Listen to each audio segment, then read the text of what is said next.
హత్య నుంచి తప్పించుకోవడం కోసం మరో హత్య, ఆ హత్య నుంచి తప్పించుకోవడం కోసం మరో హత్య, ఆ హత్య నుంచి తప్పించుకోవడం కోసం మరిన్ని హత్యలు. ఈ రకంగా ఒక కేసుకు సంబంధించి జగన్మోహన్ రెడ్డి సొంత బాబాయ్ వైఎస్ వివేకానంద రెడ్డి హత్య కేసుకు సంబంధించినటువంటి సాక్షులు వరుసగా చనిపోతున్నారు. దీని వెనుక జగన్మోహన్ రెడ్డి హస్తమే ఉందంటూ సంచలనమైనటువంటి నిజాలు బయటకు వచ్చేటువంటి పరిస్థితి. అసలు ఇంతకీ ఎవరెవరు చనిపోయారు, ఎవరు చంపేశారు అనేది ఈ వీడియోలో వివరించబోయే ముందుగా ఇప్పటి వరకు మన ఛానల్ సబ్స్క్రైబ్ చేయని వాళ్ళు ఖచ్చితంగా సబ్స్క్రైబ్ చేయండి. ఇక విషయానికి వస్తే, జగన్మోహన్ రెడ్డి సొంత బాబాయి వైఎస్ వివేకానంద రెడ్డి గారు తాను స్వయంగా మంత్రిగా చేశాడు, ఎంపీగా చేశాడు, ఎమ్మెల్యేగా చేశాడు. ఒక ముఖ్యమంత్రికి తమ్ముడు, మరో ముఖ్యమంత్రికి బాబాయి.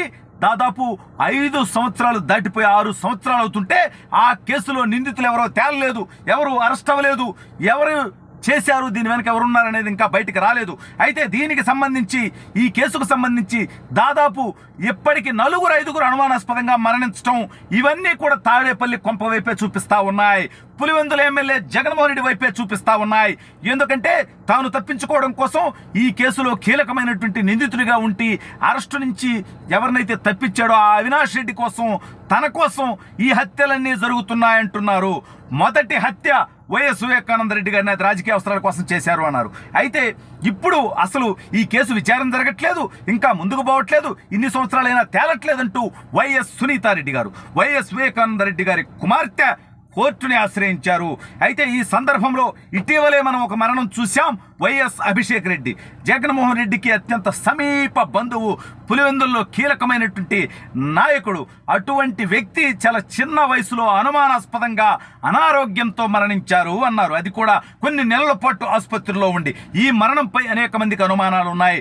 అతనే అసలు ఆ రోజు ఏదైతే ఈ వివేకానంద రెడ్డి బాడీకి గంగిరెడ్డి ఆసుపత్రిలో కుట్లేశారో, ఇతను ఒక డాక్టరు, ఇతను కూడా ఉన్నాడు.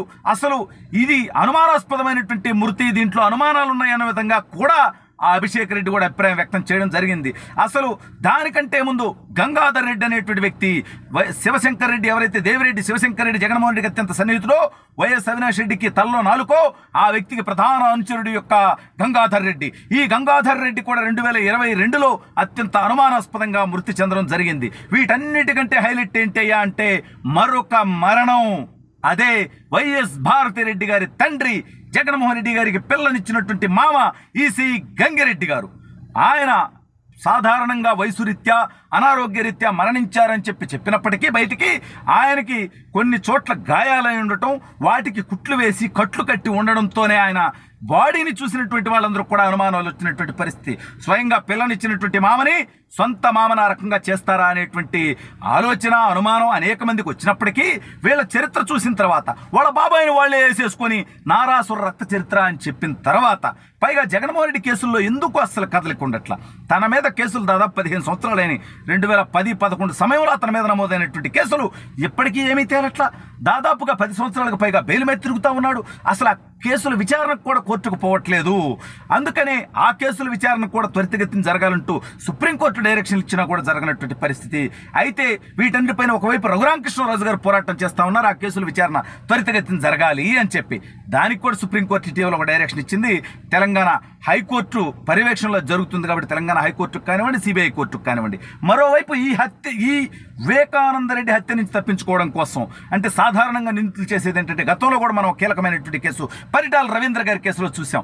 ఆ కేసులో అత్యంత క్రూరమైనటువంటి వ్యక్తిగా పేరొందినటువంటి మొద్దుసీను అనుమానాస్పదంగా మరణించాడు ఓంప్రకాష్ చేతులు. ఆ ఓంప్రకాష్ అత్యంత అనుమానాస్పదంగా మరణించాడు. అసలు ఈ కేసుకు మూల కారణమై, ఈ హత్యకు మూల కారణమైనటువంటి సూరి మధ్యల చెరువు సూరి కూడా అదేవిధంగా మరణించడం జరిగింది. అంటే వీళ్ళు ఒక తప్పు చేయించి ఆ తప్పు నుంచి తప్పించుకోవడం కోసం వరుస పెట్టి ఆ తప్పులో భాగస్వాములుగా ఉన్నటువంటి వ్యక్తుల్ని వీళ్ళ పరిస్థితుల నేపథ్యంలో సమయానుకూలంగా చూసుకొని వాళ్ళందరినీ చంపేస్తూ ఈ కేసులు మరుగున పడేస్తున్నారు అనేటువంటి అనుమానాలు ఉన్నాయి. ఇప్పుడు సునీతారెడ్డి గారు కూడా ఈ కేసులో సాక్షులుగా ఉండేటువంటి వ్యక్తులు, కీలకమైనటువంటి వ్యక్తులు, నిందితులైనటువంటి వ్యక్తులు అనేక మంది అనుమానాస్పదంగా మరణిస్తున్నారు. ఈ కేసు విచారణ త్వరితగతిన జరగాలి. అసలు ఈ మరణాల వెనక మిస్టరీ మీద కూడా విచారణ జరగాలి అనేటువంటి దాని మీద ఆవిడ కోర్టును ఆశ్రయించడం జరిగింది. ఇవన్నీ కూడా జగన్మోహన్ రెడ్డికి తలనొప్పులుగానే ఉన్నాయి. ఒకవైపు రాజకీయంగా చూస్తే ఎటుగా ఉన్నటువంటి విజయసాయిరెడ్డి జంప్ అయిపోయాడు. అంతకుముందే 3 రాజ్యసభ సభ్యులు జంప్ అయిపోయి 2 టీడీపీకి, 1 భారతీయ జనతా పార్టీకి వెళ్ళిపోవడం జరిగింది. అనేక మంది కీలకమైనటువంటి నాయకులు, తనకు సన్నిహితమైనటువంటి నాయకులు రాజకీయాలు వదిలేస్తా ఉన్నారు. ఒకవైపు తల్లి చెల్లి దగ్గర నుంచి ఆస్తి వివాదాలకు సంబంధించినటువంటి వివాదం రాష్ట్రంలో ప్రజలందరూ కూడా జగన్మోహన్ రెడ్డిని చేదరించుకునే విధంగా ఆ యొక్క వ్యవహారం మరోవైపు సాగుతూ ఉంది. మరోవైపు తన సొంత కేసులు, మరోవైపు వివేకాన్ని వేసేసినటువంటి కేసులు, ఇవి కాకుండా ఈ కేసుల నుంచి తప్పించుకోవడం కోసం వీళ్ళే చేస్తున్నారు అనే విధంగా అనుమానాస్పద మరణాలు. వివేకానంద రెడ్డి గారు మరణించిన రోజు జగన్మోహన్ రెడ్డి గారు, భారతిరెడ్డి గారు కారులో వచ్చారు హైదరాబాద్ నుంచి పులివెందులకి.